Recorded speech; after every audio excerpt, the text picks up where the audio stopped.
To enable a clear understanding of what kingdom community is, I will explain with illustrations.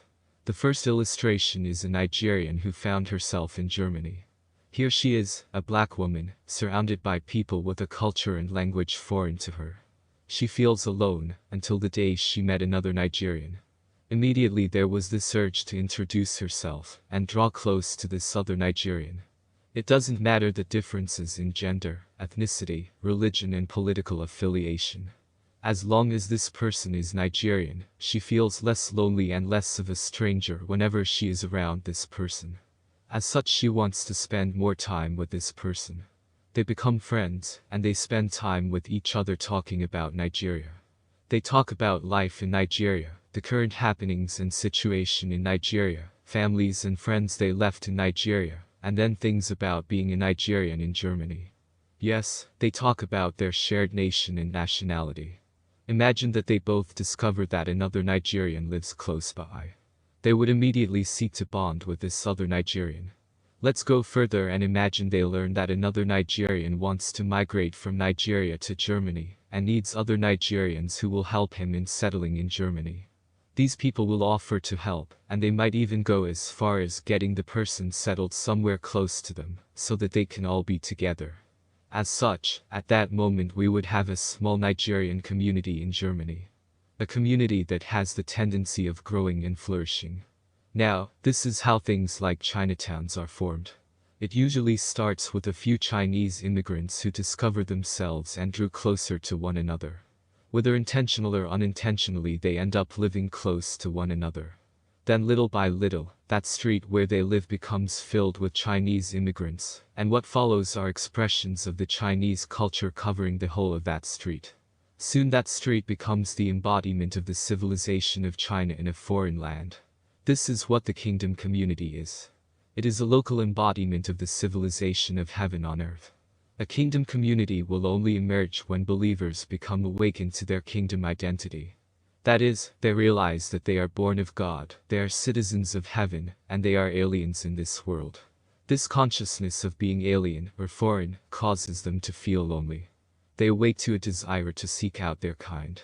And when they find their kind, they immediately feel at home with them. They don't care about the differences in gender, social class, doctrine, denomination, etc.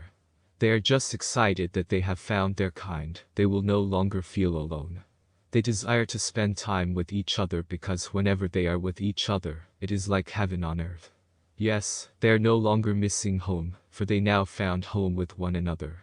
You can see that the emergence of a kingdom community is an organic process. It is not something designed by man, or a single ministry. I have classified this organic process into 3 stages, and these are: 1. Believers become awakened to their kingdom identity.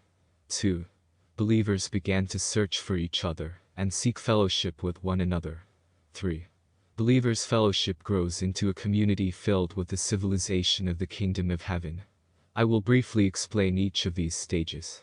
The first stage requires the work of teaching ministries.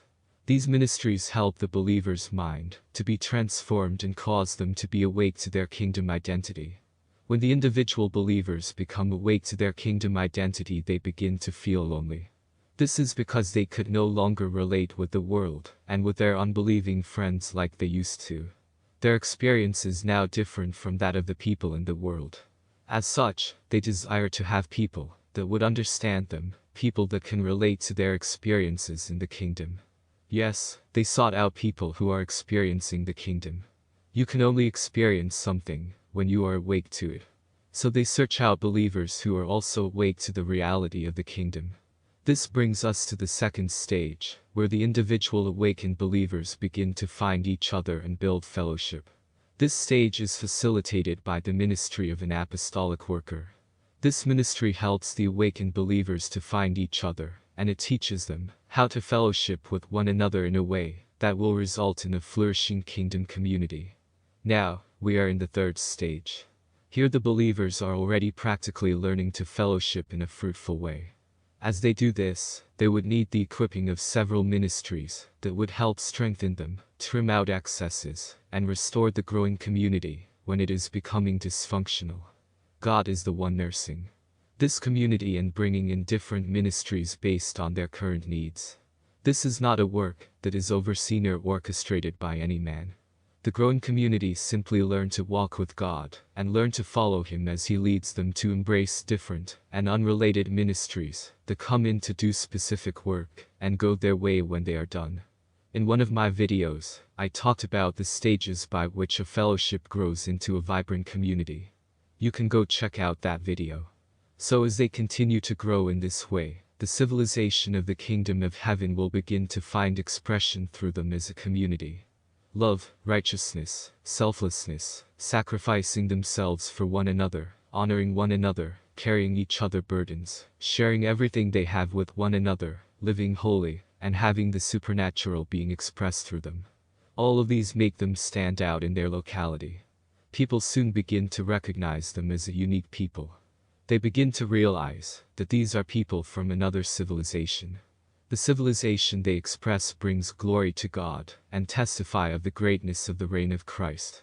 The purpose of a kingdom community is to express an advanced civilization that demonstrates how glorious, how wise, and how powerful the King is. The Vine Apostolic Ministry is a ministry that trains and sends out apostolic workers to bring believers together and teach them to fellowship in a way that leads to the emergence of a kingdom community.